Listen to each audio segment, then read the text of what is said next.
Hi, it's Angela Critters. Well, it's Valentine's Day, and I have a brand new red Overmont cast iron Dutch oven to partner in with my gray one that I made a review of a couple months ago. And I have since realized I can't live without this, and I could use two or three of them. I really could get rid of every pot in my house that's a fairly large pot and just cook with this Overmont. It's just incredible Dutch oven. And this one's so cute. Look, the red has Overmont engraved. And just like my gray one, you have a silicone mat to pull it out of the oven so you don't get your hand burned.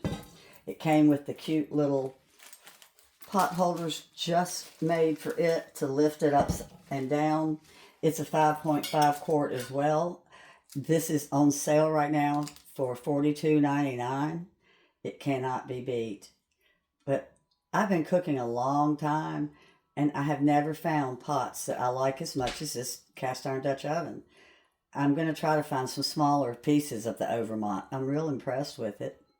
Well, I just had to show it to you.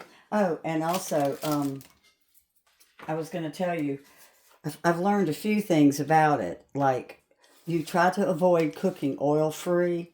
If your recipe doesn't have any oil at all, spray the inside or coat the inside with a little bit of oil. It's easier to clean. And just like the gray one, it will clean up real quick with the little, like a magic eraser made for the pots and pans. I'm real impressed. This looks brand new, and I've used it 30 times at least. Well, thanks for watching. Bye-bye.